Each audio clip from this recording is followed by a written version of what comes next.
میرے محترم عزیز و محرم الحرام کا مہینہ چل رہا ہے۔ اس مہینے میں بعض لوگ ایسے گناہوں کا ارتکاب کرتے ہیں جن کو وہ گناہ نہیں سمجھتے۔ مسلمانوں کی بہت بڑی تعداد ماتم کی مجلسوں میں اسی طرح 10ویں تاریخ کو تعزیہ کے جلوس کا نظارہ کرنے کے لیے جمع ہو جاتی ہے اور اس میں کوئی حرج نہیں سمجھتے، حالانکہ اس میں بہت سارے گناہ ہیں۔ چند گناہ میں آپ کے سامنے پیش کرتا ہوں، توجہ رکھیے گا۔ ایک گناہ تو اس میں یہ ہے کہ ان جلوسوں میں شرکت کرنے سے دشمنان صحابہ کی رونق بڑھتی ہے، جبکہ دشمنوں کی رونق بڑھانا حرام ہے۔ نبی کریم صلی اللہ علیہ وسلم کا ارشاد ہے، من کثر سواد قوم فہو منہم، یعنی جس نے کسی قوم کی رونق بڑھائی وہ انہی میں سے ہے۔ دوسرا گناہ اس میں یہ ہے کہ جس طرح عبادت کا کرنا اور دیکھنا، اس سے خوش ہونا باعث اجر ہے، اسی طرح گناہ کے کاموں کو بخوشی دیکھنا بھی گناہ ہے۔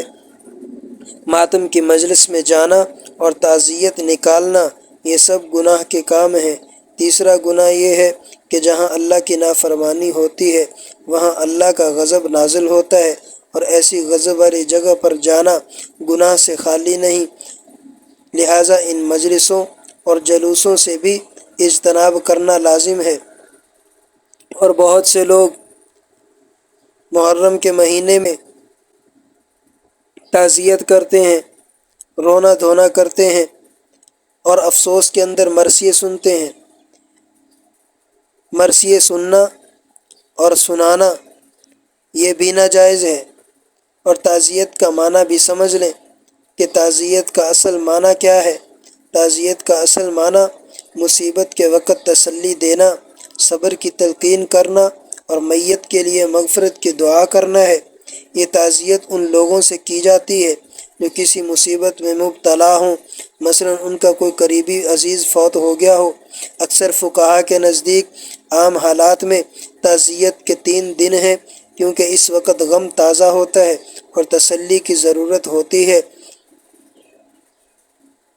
کسی کے فوت ہونے کے بعد 3 دن کے اندر اندر تعزیت کر لینی چاہیے، اور بلا عذر 3 دن سے زیادہ مؤخر نہیں کرنا چاہیے، کیونکہ اس سے غم تازہ ہوتا ہے جو بہت سے کاموں میں رکاوٹ بنتا ہے۔ میں آپ کے سامنے ایک روایت پیش کرتا ہوں۔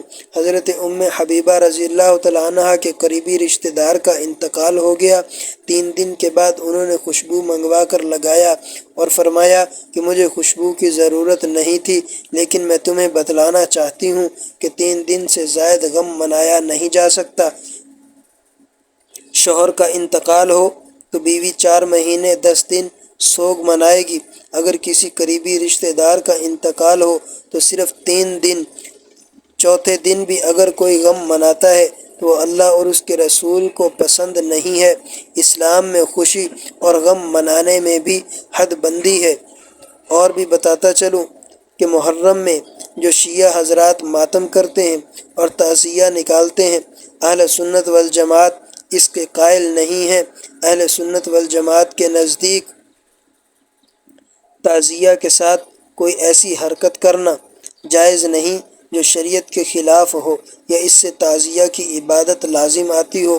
مثال کے طور پہ سجدہ کرنا، مرادیں مانگنا، اپنی حاجات طلب کرنا اور اس کو حاجت پوری کرنے والا سمجھنا، نظریں چڑھانا، ہاتھ باندھ کر کھڑے ہونا، بیماری سے شفا یابی کے لیے ان پر بیٹھنا یا ان کے نیچے سے گزرنا وغیرہ وغیرہ، یہ ساری چیزیں آج ہمارے معاشرے میں ہو رہی ہیں۔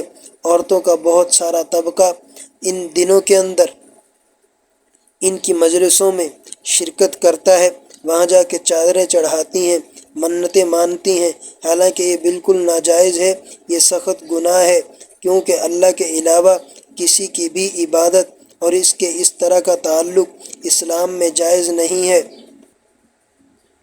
اور بھی بتاتا چلوں کہ محرم کے دنوں میں اس انداز میں شہادت حسین کے قصے سننا اور سنانا بھی اہل سنت والجماعت کے نزدیک منع ہے کہ جس سے غم تازہ ہوتا ہو